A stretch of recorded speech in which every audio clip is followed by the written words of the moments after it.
Je pense que l'importance que revêt cette conférence sur deux volets peut-être. Le premier volet, c'est la qualité des participants. On voit des gens qui sont vraiment bien positionnés dans leur pays.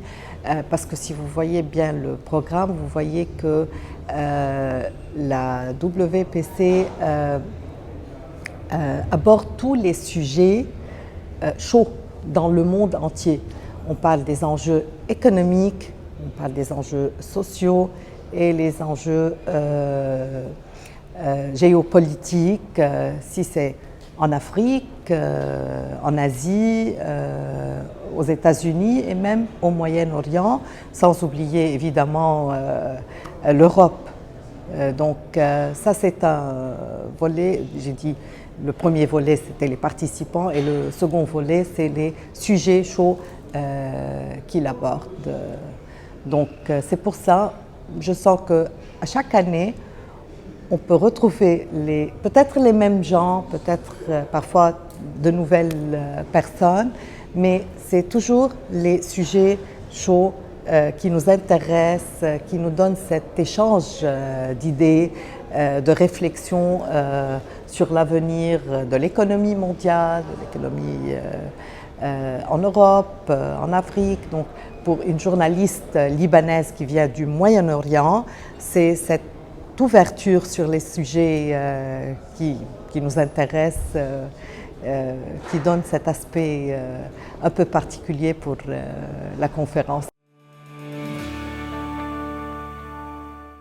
Peut-être je ne le retrouve pas assez suffisamment parce que je pense que les conférenciers ici, il se peut qu'ils ne sont pas tellement intéressés pour les sujets qui intéressent le Moyen-Orient d'une façon spécifique. Mais ce qui m'a marqué en tant que journaliste libanaise spécialement, parce que c'était notre région qui subissait les gros événements, si on peut dire ça. Donc, je peux parler de 3 défis qui nous ont marqués cette année, et surtout dans les 2 derniers mois. Je commence par le défi peut-être purement libanais, c'était la guerre au sud du Liban par Israël et qui s'est terminée par un cessez-le-feu pour 60 jours. On ne sait pas après qu'est-ce que ça va être, est-ce que ça va continuer, est-ce que l'État libanais pourrait vraiment s'engager à l'exécution de la résolution internationale pour le Liban, la 1701, pour le retrait des armements du Hezbollah, évidemment. Cette guerre qui a abouti à l'affaiblissement du Hezbollah, c'était le premier défi. Je parle du second défi et qui était vraiment inattendu aussi rapidement en 2 semaines, c'était la chute du régime Bachar Assad et ces 2 défis, si je peux dire, ont abouti au défi le plus important pour nous, c'est le déclin ou le début du déclin de l'influence iranienne dans la région. Alors, on arrive là, on se demande ce qui s'est passé assez vite, assez rapide, d'une façon inattendue. Est-ce que c'est vraiment pour le bien du peuple libanais et du peuple syrien? On voit les gens qui font la fête maintenant, mais il y a beaucoup de points d'interrogation sur l'incertitude de l'avenir. On a entendu hier M. Gargash qui a parlé de cette incertitude, de cette inquiétude vis-à-vis de l'avenir du régime en Syrie. Bon, Bachar Assad est parti, on sait très bien que c'était un dictateur, mais qui vient à sa place? Est-ce que ce sont les islamistes, le djihad, Daesh, ISIS, qui vont prendre le pouvoir? Avec quelle politique avec quel est-ce qu'il va y avoir des réformes économiques, sociales. Il y a beaucoup de points d'interrogation dont on n'a pas les réponses. Et de même pour le Liban. Si on regarde le Liban, on voit aussi la même incertitude. Ça fait 2 ans et demi qu'on n'a pas de président de la République, on n'a pas un gouvernement en pleine fonction. On ne sait pas si, je reviens à la résolution du Conseil de sécurité 17101, est-ce que ça va être bien implémenté ou pas? Donc, beaucoup de questions au niveau géopolitique. Et qu'en est-on au niveau économique et social? Le Liban, comme la Syrie, ont besoin de la reconstruction. Est-ce que ça va être vraiment reconstruit comme c'était avant? Le financement, qu'est-ce que ça va être? Le rôle de la communauté internationale. On a vu des congrès, des conférences de soutien à Paris pour le Liban, qui n'a pas généré grand-chose vu les besoins de financement. Qu'est-ce que ça va être au niveau de la communauté arabe qui a été toujours à l'aide du Liban, même pour la Syrie? On a entendu aussi, je reviens à M. Gargache qui a dit que peut-être le monde arabe va être présent pour aider la Syrie dans la reconstruction. Donc il y a beaucoup de points d'interrogation qui ne sont pas encore clairs pour nous pour l'avenir. Si on va parler d'une paix rapide, il faut attendre vraiment, et ça c'est le grand défi, le nouveau président américain, Donald Trump, quelle va être sa politique étrangère, surtout vis-à-vis le Moyen-Orient. On a vu, et moi je suis complètement convaincue qu'on n'aurait pas vu le déclin de l'influence iranienne dans la région, on n'aurait pas vu la chute du régime Assad ou du Hezbollah au Liban s'il n'y avait pas un feu vert américain. Parce qu'on a vu l'accord de cessez-le-feu qui a été fait par Amos Hochstein, qui est le conseiller présidentiel de Joe Biden, qui a fait cet accord. Peut-être il y a des gens qui pensaient que bon, c'est Biden qui essaye de finir son mandat avec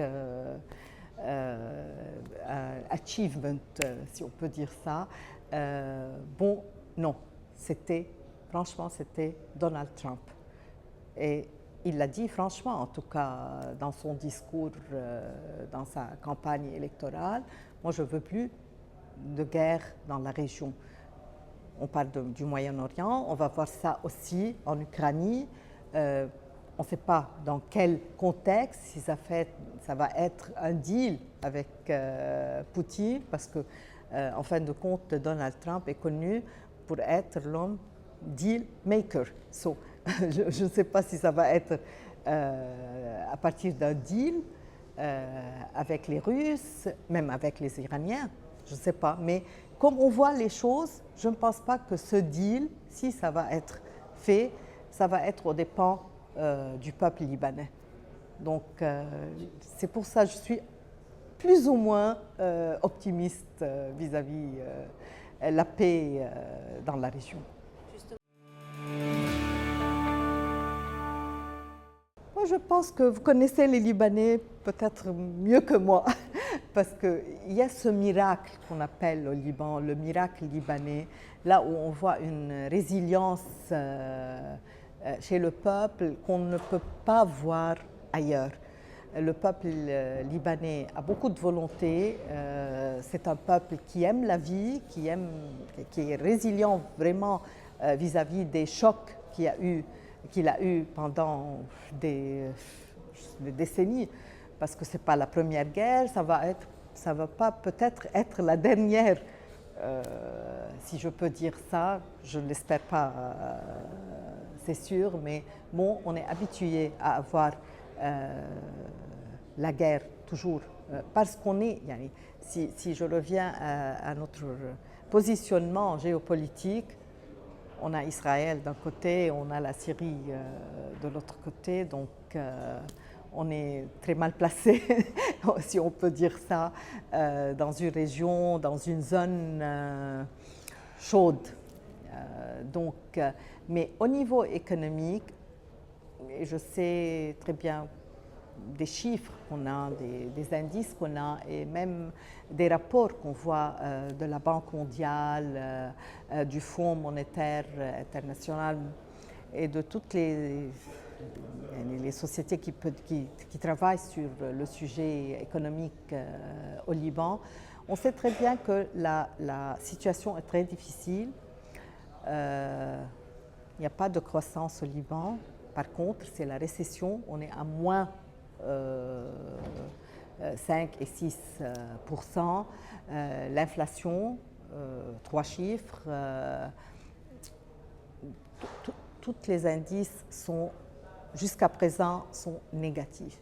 Mais il y a ce miracle dont je parle, c'est la volonté et le pouvoir de s'en sortir très vite.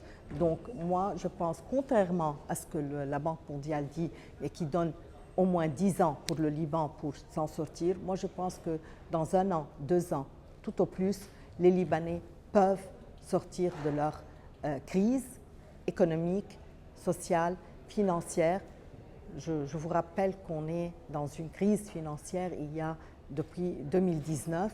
Les gens n'ont pas accès à leur argent dans les banques. On a une crise économique très sévère, mais si on peut voir une volonté internationale d'aider le Liban dans la reconstruction, d'injecter des investissements dans le pays, je pense que ça va aller vite parce que c'est un pays d'une économie petite, si on peut utiliser le mot. On peut s'en sortir plus rapidement qu'on le pense.